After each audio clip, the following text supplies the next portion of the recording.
I am Jesus Christ, chosen son, chosen daughter. I ask that before beginning the story of deliverance, you subscribe to this channel. It will be very important for your life. Don't forget to leave a comment with a request for deliverance for your life. So let's begin. Before the foundations of the earth were laid, I knew Betty. I saw every day of her life before one of them came to be. I formed her in her mother's womb, and I walked beside her through every joy, every tear, and every storm. Throughout her 35 years on earth, I gave her many deliverances from death. Some she noticed, others she never knew. But in each one, I was there, protecting her, surrounding her, guiding her through the shadows. Her life was not without pain. There were trials, losses, and deep questions, but never once did I leave her. Every heartbeat, every breath, every morning she woke up, it was because I allowed it. I held her when no one else did. I covered her when danger came near. I whispered hope when darkness tried to speak louder, and when the time I appointed came, no sooner, no later, I called her home to me. She did not die by chance. She came to me by my will, not because I abandoned her, but because I had prepared a place for her in eternity. This is the story of how I, the Lord of Life, walked with Betty, of how I saved her, not just once but again and again, until the day I brought her safely into my eternal arms. She was only 2 years old when the flames came. So small, her hair still in soft curls, her eyes full of wonder, unaware of how close death crept into the quiet night. Her mother had put her to sleep just an hour earlier, humming a lullaby through tired lips, never imagining how quickly peace could turn into peril. The trailer was old, too old, and the heater by the wall had groaned with age all winter long. That night, it sparked, and then it caught. The fire started slow, just a whisper along the wall, a glow like a second sunset that no one saw. Betty's mother was asleep on the worn-out sofa, drained from a long shift at the diner and the weight of life. The wind outside made the door rattle, but inside, only silence. Betty stirred in her crib, feeling the heat before she understood its name. Her tiny fingers gripped the edge of her blanket. She was not alone. I was there. My presence filled that room like wind through the trees, unseen but powerfully moving. I stood between the baby and the smoke, keeping it from choking her lungs. I shielded her body from the burn, even as the fire crept closer to the walls of her room. I placed my hand over her heart to calm it. I had already decided that this would not be her last night. She couldn't cry loud enough to wake her mother, not over the crackle of flames beginning to feed on drywall and dreams. But I touched her mother's shoulder gently at first. She didn't stir. I whispered her name, louder, with urgency. And then I breathed life into her soul with such force that she shot up gasping, disoriented but alert. She looked around, smelled the smoke. And for one agonizing second, fear paralyzed her, but I flooded her with courage. I gave her legs the strength to move faster than they ever had before. She ran through that small space with fire licking the curtains and walls. Her hand reached Betty's crib just as the ceiling above began to crack. She grabbed her child, barefoot, crying, and I guided her through the front door that now blazed on its frame. The knob seared her hand, but she didn't let go. I made sure it opened. Outside, the air was cold and full of stars. She fell to her knees in the frost-covered grass, holding her child tightly to her chest. Betty was breathing, warm, unharmed. I wrapped my presence around both of them as neighbors began to run out, shouting, calling for help. The fire consumed everything behind them, but not them. I preserved what mattered most. They said it was a miracle. The firefighters arrived too late to save the trailer, but one of them looked into Betty's eyes and said, "She doesn't even look scared." And it was true. She blinked at the night sky with wonder, as if she had only dreamed of fire and angels. And maybe she had. Her spirit had brushed against mine that night more deeply than even she would one day remember. In the years to come, no one would speak of that night often. Life moved on. The trailer was gone, replaced by struggle and survival. But I never forgot. I still carried the scent of smoke from that rescue in the folds of my robe. I still remembered the heat that tried to touch her and could not. I remembered because I chose it to be so. What no one around her knew was that this was not a rare moment. It was the beginning of a pattern, a story already unfolding, a story of battles fought in silence, of rescues unseen, of my hand lifting her out again and again, even when she could not see me. That night was only the first whisper of a lifetime of deliverance, because from the beginning I had set a day, a distant day, when she would come home to me.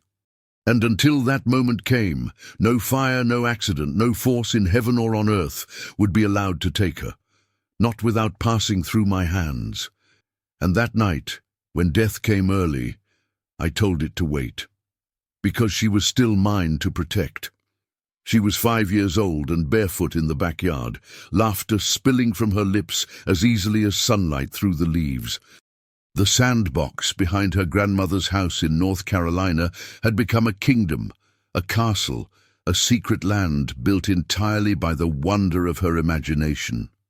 With a blue plastic shovel in one hand and dreams in the other, Betty dug into the warm sand, unaware of the danger just beneath the surface. I was watching her. I always had been. Her joy was real, untainted, the kind of joy that makes angels pause to listen. And yet, just beyond that wooden frame, hidden in the shadows under the toy bucket, coiled tightly with cold intent, was a copperhead. Silent, still, waiting. Its tongue flicked the air as she shifted closer, her knees brushing the edge of the boards, her little hand stretching out, just inches away from the strike zone. Time didn't slow for her, but it did for me. I saw the outcome that could have been. I saw the panic, the hospital, the fever that would rise in her tiny body if the snake's fangs reached her skin. I saw her mother weeping beside her bed. But I had not written that page into her story. That was not her ending, not today, not at 5. So I moved. I whispered into her playful spirit, nudging her imagination. Suddenly, she decided that the corner of the sandbox needed a mountain, right where the copperhead lay hidden. She dug deep with her shovel and flung a pile of sand high into the air. It landed across the snake's eyes, irritating it, confusing it. It recoiled, not forward, but away, slithering beneath the wooden frame and into the underbrush behind the fence. She never saw it, not clearly, but something made her pause. She looked toward the fence, then back at the sand, tilting her head. In that quiet moment, she felt something she didn't have a name for yet. A presence, a warmth, a pause that told her to move somewhere else. And she did. She ran to the swing instead, dragging her shovel behind her, kicking her feet into the air like nothing had happened. Her grandmother came outside with lemonade, her voice sweet but weary. I moved her heart to glance toward the sandbox, to walk over and inspect it. And there she saw the faint impression of scales, the trail left behind. Her eyes widened. She gathered Betty into her arms, without explanation, just held her close and whispered, "Thank you, Jesus." She didn't know how close it had come, but I did. Betty would grow up with a deep love for that backyard. She would talk about those summer days as some of her happiest memories, and even years later she would feel peace when she smelled sand and honeysuckle. What she wouldn't know, at least not yet, was that I had met her there, in secret. That I had stood between her and death, and it had passed her by. There are moments like that, quiet miracles that don't make the news, that don't get told around dinner tables, but they matter to me, every one of them. Because her life was precious, because I had chosen her to live, and because even in something as ordinary as a sandbox, I was doing something eternal. That summer day was written in my book long before Betty ever took her first breath. I had already seen her at 35, and I had already decided she would reach it, so when death tried to come early, I said no. Not here, not now. And my no echoed louder than the serpent's hiss. And so the story went on. One moment of quiet deliverance folded into another. A lifetime of divine interruptions hidden in the smallest hours. She was 5, and she never knew how close she had come to leaving, but I knew. I always knew. She was 8 years old, full of energy that couldn't be contained within 4 walls. That morning the sun was high and the breeze was kind, and Betty's little dog Milo had slipped out the front door as if he too had caught the spirit of adventure. She giggled and shouted after him barefoot on the porch, unaware that this ordinary morning was about to bend into eternity. Milo ran straight toward the street, tail wagging, completely unaware of the danger ahead. Betty didn't hesitate. She ran after him, her arms stretched forward, her voice calling with delight. But from the other direction a van sped down the narrow road, fast, distracted, and dangerously unaware. The driver never saw the little girl chasing her dog until it was too late. I saw it all before it happened. I saw the exact point where her path and the van's would cross. I saw the hands on the steering wheel, the panic in the driver's chest, the brakes too slow, the heartbeat skipping. I heard the sound of tires screeching, metal tightening, and the silence that follows tragedy. But not this time. Not in her story. I would not allow it.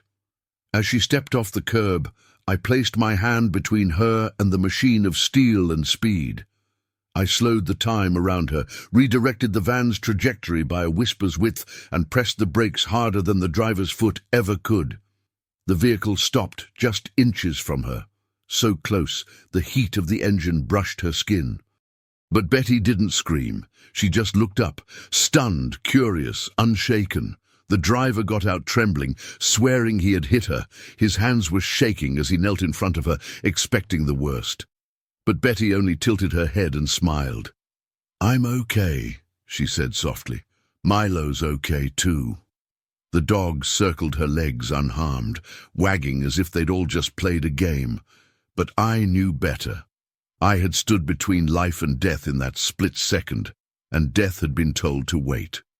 People gathered quickly. Neighbors came out of their homes. Someone called her mother. There was talk of angels, miracles, fate. But I didn't need recognition. I only needed her safe. I only needed the story to continue, because there were still pages ahead, chapters full of meaning, of love, of purpose that hadn't yet come to pass. That night, her mother sat beside her bed longer than usual. She watched Betty sleep, brushing the hair back from her forehead. She didn't say it aloud, but in her heart she thanked me. She felt it deep in her bones, that this day could have ended in grief but didn't, that something holy had hovered close, and she was right. Betty never forgot that van. Even as a teenager, she would remember the sound of the tires and the stillness that followed. She didn't fully understand what had happened, but in her spirit she knew something greater had taken hold. She began to sense my presence, not yet with words, but with wonder. And that wonder would grow. I had a timeline for her life, written in heaven, sealed by love. And every time death tried to rewrite it, I reminded it who held the pen. That moment in the street was not an accident narrowly avoided. It was a divine decision. I said she would live, and so she did. And the story continued as I knew it would. Because her journey wasn't finished. Not yet. Not even close. She was 11 years old when the pain began. Soft at first, like a whisper just beneath her ribs. Betty didn't complain much. She never wanted to be a burden. So she curled up in bed that evening, thinking it would pass. She thought it was a stomach ache. Maybe something she ate. But inside her, something was breaking open, something urgent and unseen. Her appendix had ruptured silently, and the poison was spreading. No one could see it from the outside. She didn't have a fever yet, just a quiet fatigue. Her mother kissed her goodnight, smoothed her blanket, and turned off the light. Betty whispered a soft prayer like she always did, even though she didn't fully understand who she was talking to. But I heard her. I always had. And that night, my answer came without words, but not without power. As the hours passed, her body grew weaker. The infection moved faster than anyone expected, faster than even she could feel. She drifted in and out of shallow sleep, her breathing faint, her skin clammy. Her family slept, unaware that death was already close, crouching near the edge of the bed. But I was closer. I stood between her and the darkness that sought to take her too soon. I had not written her ending yet. I stirred the heart of her grandmother, who lived 2 towns away. She woke suddenly, without knowing why. Her chest was heavy with urgency, though her room was quiet. She didn't hesitate. She got dressed, got in the car, and drove through the early hours of the morning with her hands trembling on the wheel. She didn't know what waited at the end of the road. But I did. She arrived just after sunrise. Betty's mother was shocked to see her but welcomed her in, and when the grandmother stepped into that small bedroom, she knew instantly something was wrong. She looked at Betty's pale face, touched her forehead, and whispered my name under her breath. Then she shouted for help. Within minutes, they were in the car again, this time speeding toward the hospital with a mother in panic, a grandmother praying, and a little girl slipping away. The doctors moved quickly when they saw her. Scans, blood work, rushing hands. One nurse whispered to another, "How is she even still conscious?" But I was there, guiding every movement, steadying every heart. The surgeon later said, "Another hour, maybe less, and she wouldn't have made it." But I already knew that. Because I had never planned for her to die that morning. The surgery was intense, the infection had spread far, and her little body was fighting hard. But I was holding her soul, cradling it with care, never letting go. While the machines beeped and the lights flashed above her, I was whispering life into her spirit. I had chosen her to live, not because she deserved it more than another, but because I loved her, and I had more to write into her story. When she woke up, her voice was hoarse, but the first thing she said was, "Did someone pray for me?" Her grandmother wept quietly beside her, brushing her cheek with shaking fingers. No one spoke of how close it had come. But I remembered. I always remember the days when death obeys my voice and backs away. That experience left a mark on her, not in her flesh, but in her soul. She became more aware of things beyond sight, of how fragile life is, of how close heaven sometimes feels when you're lying in a hospital bed between one breath and the next. She still didn't know the fullness of who I was yet, but her heart was beginning to lean toward me, and I continued walking beside her, because there were still pages left to turn, still more days to protect, still more love to give. I had already counted every heartbeat she would ever have, and none of them were wasted. That night I told death to leave her alone, because the story of Betty was still being written by my hand. She was 14 that summer, in the golden stretch of youth, when laughter echoes louder and time seems to stretch forever. Betty had gone to a lakeside camp in the hills of North Carolina, surrounded by towering pines and the kind of quiet that lets the soul breathe. She was beginning to come into herself, still gentle, still curious, still carrying wonder in her eyes, but also beginning to feel the weight of life's questions pressing against her heart. That lake, to her, seemed peaceful, inviting, safe. The sun was high the day it happened. The other campers were splashing, shouting, their voices scattered across the surface of the water like birdsong. Betty swam further than usual, drifting away from the others, her thoughts wrapped around things she couldn't quite name. The water was calm, the kind that pretends it has no secrets. But below the surface, the bottom dropped off sharply, a hidden shelf that turned suddenly into deep darkness. She never saw it coming. One moment, her toes touched the lake bed, and the next, there was nothing beneath her. She sank quickly, her body twisting in surprise, lungs filling with panic. She tried to kick, but her feet found only water. Her arms flailed, but they couldn't lift her. No one noticed. The sound of the surface was far above her now, muffled and unreachable. She opened her mouth to cry out, and the lake rushed in. But I was already there. I had followed her into that water. I watched her slip beneath the waves, and I moved. Not with a splash, not with panic, but with purpose. I reached into the heart of a boy who was standing on the dock. A boy who didn't know why. He suddenly felt the urge to dive.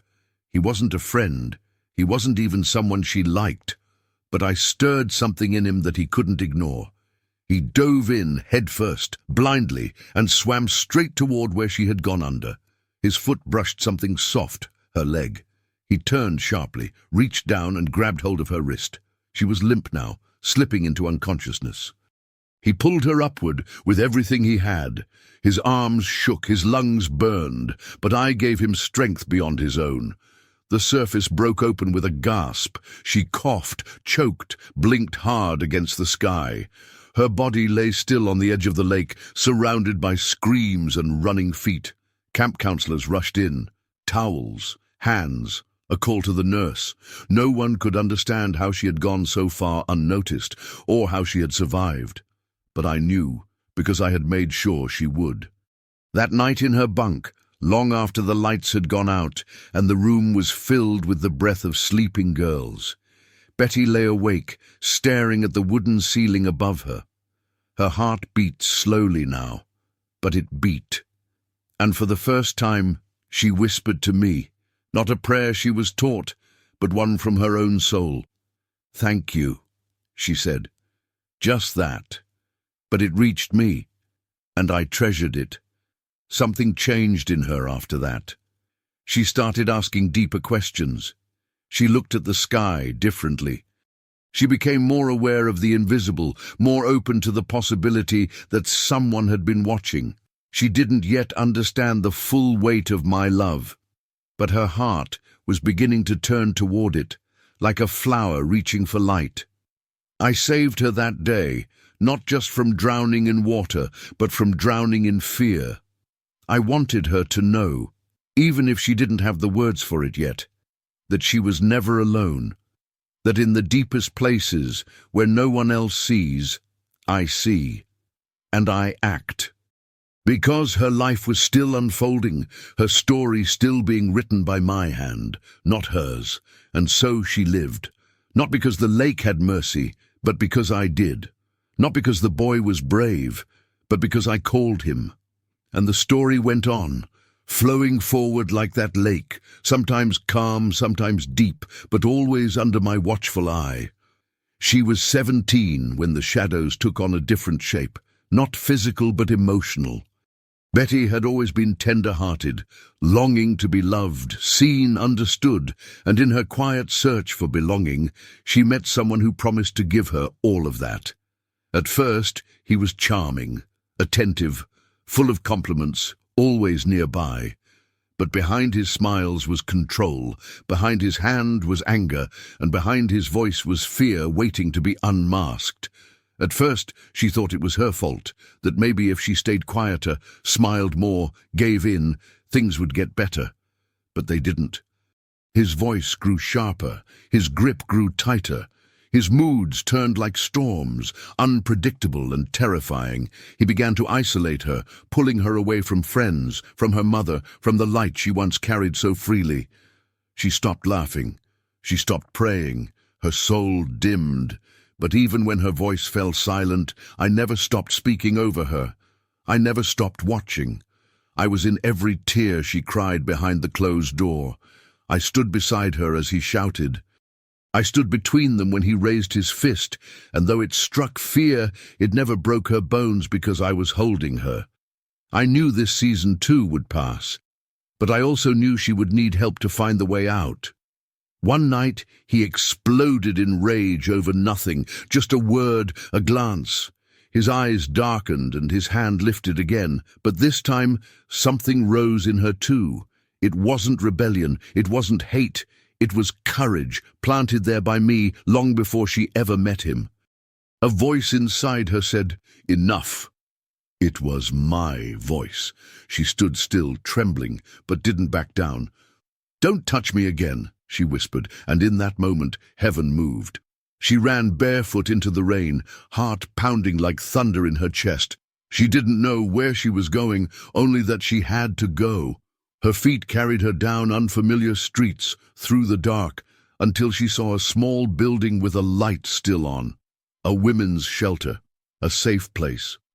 I had guided her there, lit the way, and prepared the hearts inside to welcome her. They opened the door without question. Inside those walls, Betty cried for hours. She cried out years of confusion, fear, shame, and I caught every tear. I held her in that room as tightly as I did when she was 2 years old, and fire came for her. This was another kind of fire, but just as dangerous, and just like before, I had saved her in time. Not because she was strong, but because I am faithful. I had never left. The counselors told her she was brave. The other women called her survivor, but I called her mine. And that mattered more than any label the world could give. She began to heal, not all at once, but slowly, steadily. I whispered truth over her, louder than the lies she had believed. "You are worthy. You are beautiful. You are not to blame." She didn't believe me at first, but in time she would. That year changed her. Not only because of the pain she endured, but because of the strength she discovered.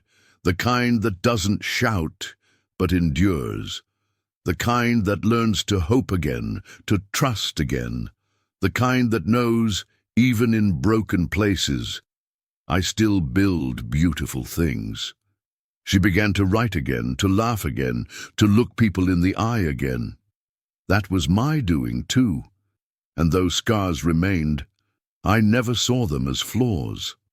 I saw them as reminders of how many times I stepped in, how many times I refused to let death or despair win. Her story wasn't over. She was still walking, still becoming, still moving forward into a future I had planned long ago, because I had more for her. More days, more deliverances, more moments of redemption. She didn't know yet what her 20s would hold, but I did. And just like always, I would be right there, still writing, still rescuing, still loving her through every page. She was 21, just beginning to carry the weight of adult life. Betty had always worked hard, too hard sometimes. That night after her second double shift of the week, her eyes were heavy, her limbs exhausted. The interstate stretched out before her, familiar and quiet. She told herself she could make it, just a few more exits, just a little farther. But her body was whispering what she wouldn't admit. She was too tired to drive. The hum of the highway was like a lullaby, hypnotic and steady. Her eyelids fluttered once, then again, and then they closed completely. The wheel drifted in her hands. Her foot lightened on the gas. Her car veered off the center lane, crossing lines painted to protect, moving toward the edge where danger always waits. She didn't feel the gravel. She didn't hear the rumble. But I did. I had been riding with her the entire drive. I saw the moment her spirit slipped into sleep. I saw the vehicles approaching unaware. I saw what the crash could become, the headlines, the sorrow, the empty seat at her mother's table. But I had not written that chapter into her life. Not yet. Her story still had pages left, and I would not let death take the pen from my hand. The car struck the guardrail and flipped, once, twice, then a third time. Metal groaned. Glass exploded. Her body flew limp inside, shielded only by the shell of a machine and the force of my arms around her. It looked violent. It was, but not for her. I absorbed what she could not. I stood between her and the crushing weight. She would not be broken that night, not under my watch. When the car landed upside down, smoke began to rise, and headlights from passing cars flickered across the wreckage. A stranger pulled over, someone who didn't even know why he stopped. He climbed through twisted metal and shattered glass and found her alive. Her eyes were barely open, her pulse weak, but steady. He called for help. I had placed him on that road at that time for that purpose. Paramedics said they didn't understand. "We've seen less damage with worse outcomes," one of them whispered. Another looked down at her and said, "She must have someone watching over her." They were right. I was there when she was pulled from the wreckage. I was there when the ambulance sped down the highway. I was there when her mother arrived at the hospital and collapsed into the waiting room chair, sobbing from both terror and relief. Betty woke up slowly, wrapped in white sheets, the beeping of monitors echoing in the quiet. She hurt, but she was whole. No broken bones, no permanent damage, just a deep exhaustion, like her soul had run a marathon through fire. The nurse smiled and said, "You're a miracle, sweetheart." And Betty, barely able to speak, nodded with tears in her eyes. Something inside her knew this wasn't luck. That crash became a turning point. She never drove the same way again, not just behind the wheel, but through life. She began to listen more closely to her own body, her own heart. She began to ask deeper questions. She wondered why she had survived when so many others didn't. I welcomed her questions. I loved that she was starting to search, because I knew what she would find in time: me. The trauma left a shadow for a while, as it often does. Sudden noises, curves in the road, flashbacks in the silence. But I walked through all of it with her. I was not only her deliverer, I was her healer. And healing isn't always instant. Sometimes it unfolds like dawn, slow but unstoppable. I stayed close until she could breathe freely again. That night on I-40 could have been her last. But I said no. I reminded death that she was still mine. Her purpose was still unfolding. And so the story continued, beyond the crash, beyond the pain, toward a future I was still shaping with my love, because I never stopped saving her. And I never would. She was 25, stepping into that fragile space between youthful hope and adult uncertainty. Betty had begun to build a quiet life, working, dreaming, trying to keep her heart steady amidst the noise of the world. She smiled often, but deep inside she carried battles no one saw.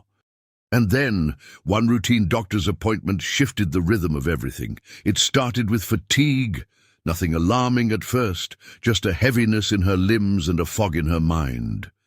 She brushed it off, blamed it on long hours and too little sleep. But something in her spirit whispered caution. I was that whisper. I stirred her heart to go get checked, to make that appointment she might have otherwise ignored. She listened, and that obedience opened the door for a miracle.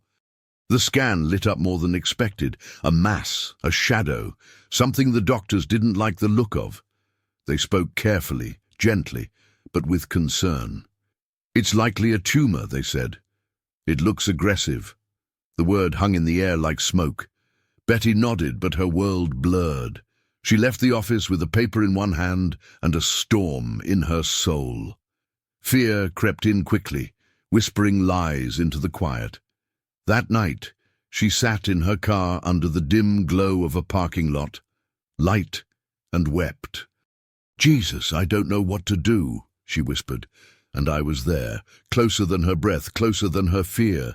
I wrapped my presence around her in that driver's seat.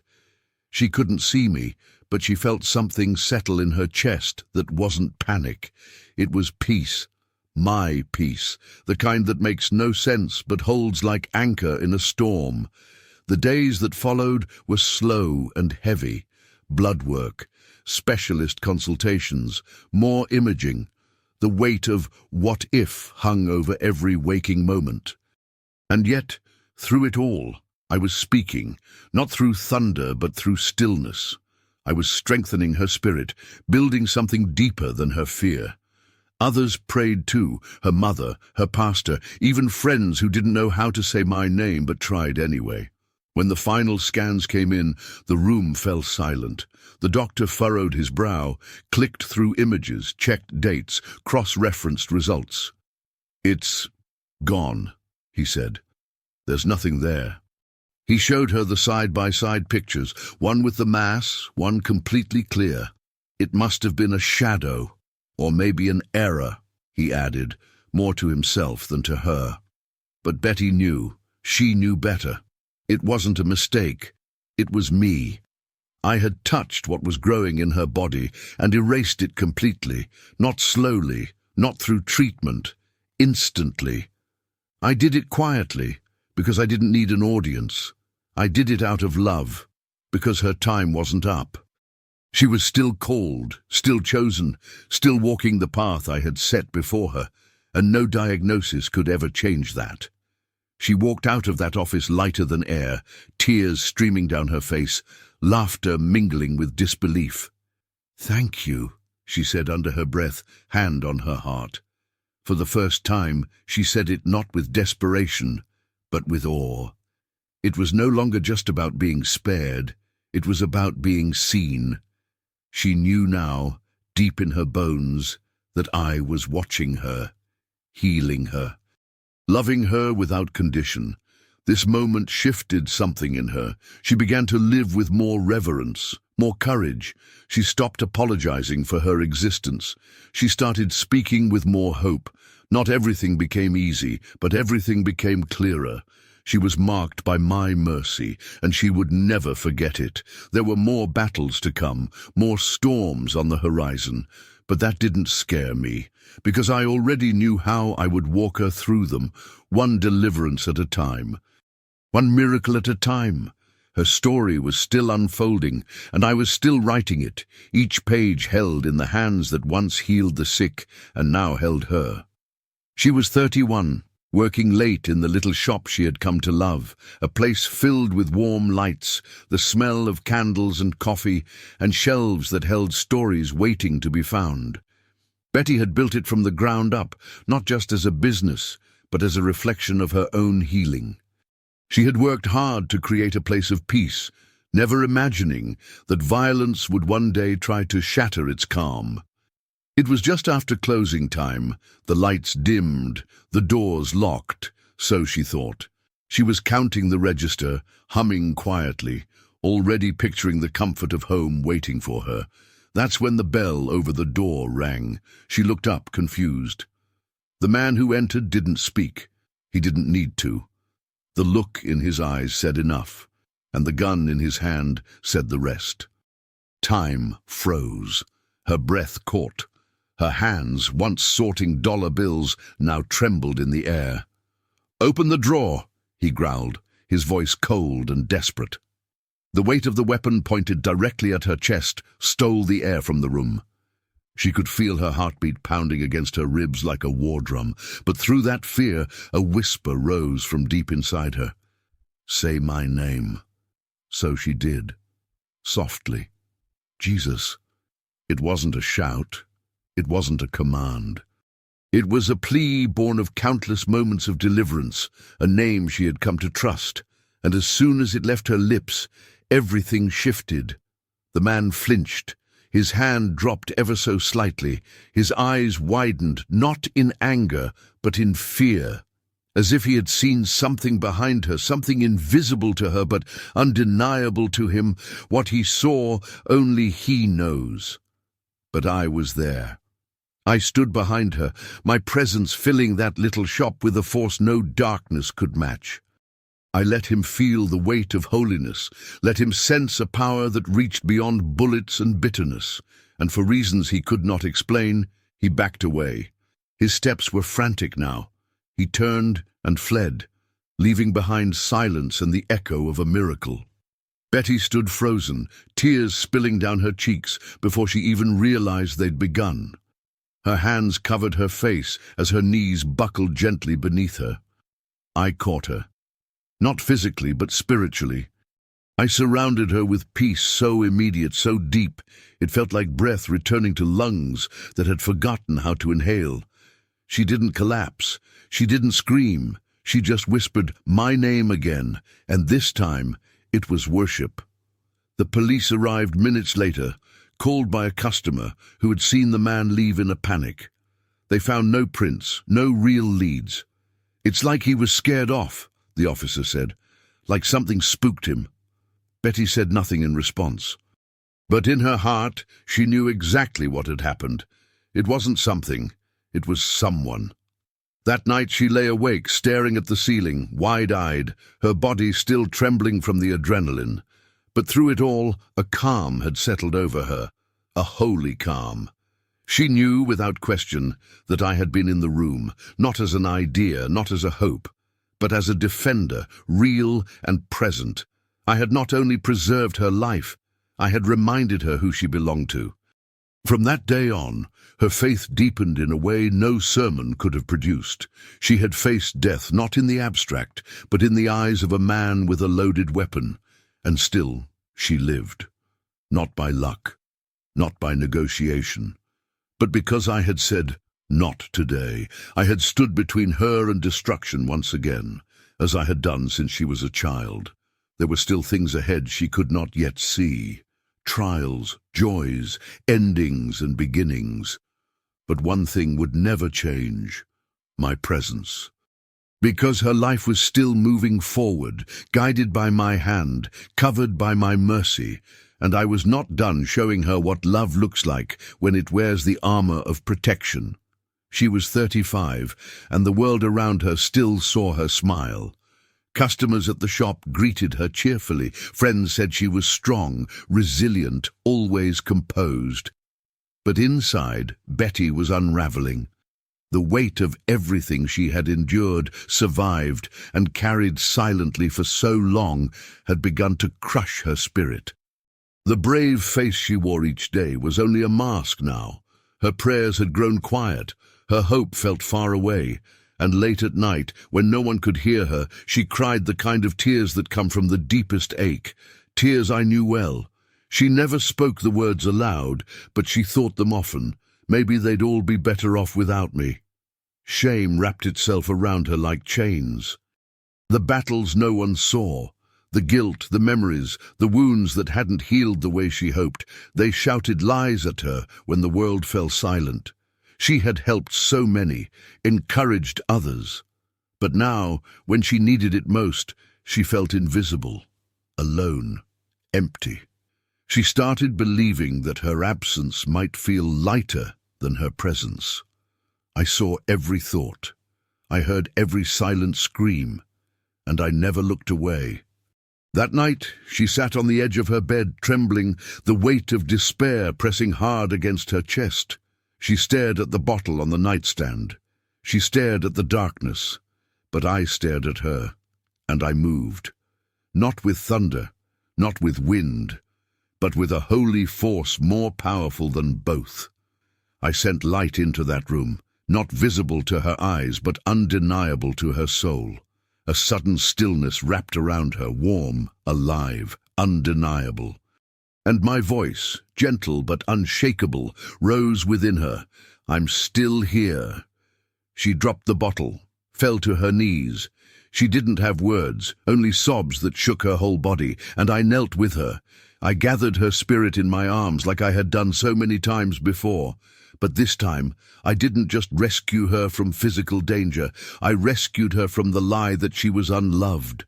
I rescued her from despair.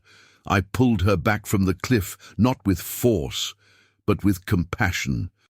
In the hours that followed, I brought people to her, unexpected messages from friends, a voicemail from her mother, a song on the radio that seemed written just for her. Every little thing orchestrated by me to say one thing clearly: "You are not forgotten. I see you. I still have plans for you." And she began to believe it slowly, tremblingly, but truly. She called someone the next morning, a counselor. She told the truth, not all of it, but enough. And that was the turning point.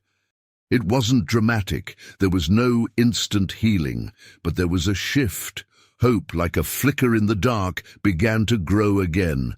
I walked with her through every session, through every confession, through every moment of slow, holy restoration.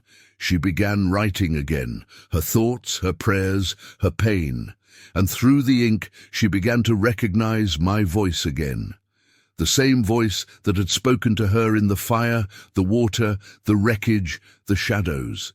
She remembered who she was, mine. Not because she was strong, not because she was perfect, but because I had chosen her again and again. And even though her time on earth was drawing near, she didn't know that yet. She just knew she had been rescued once more, not from a sickness, not from a man, but from the darkest prison of all, hopelessness. And because of that rescue, she lived her final days fully, open-hearted, unafraid, tender and surrendered, because I was never absent. From the crib to the crossroad, from the laughter to the breaking point, I was always with her. Every deliverance was a part of my design, every rescue a reflection of my love. And when the day arrived, exactly as I had written it, not a moment too soon, I came to bring her home. Not because she was broken, but because she was complete. I am Jesus Christ, and I cared for Betty every single moment of her life. From her first breath to her final heartbeat, not a single day passed without my eyes upon her, my hand over her, and my love surrounding her. I was there in the fire, in the flood, in the silence, and in the storm. I stood between her and death again and again, not because she was without weakness, but because my grace was her covering. She did not leave the world by accident or tragedy. No. She died on the exact day, in the very month, and in the precise year I had written for her before time began. Not one moment early, not one moment late. Her life was not stolen.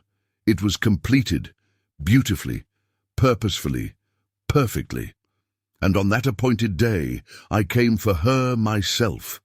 I carried her gently from the weight of this world into the brilliance of eternity. She opened her eyes to see me, not in spirit, but face to face.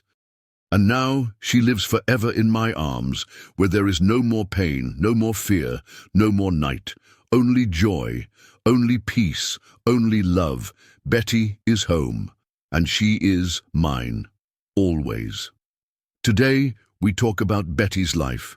Tomorrow I will come back to tell another story of deliverance from death that I gave to one of my children. Subscribe to this channel so you don't miss any stories, so you can learn.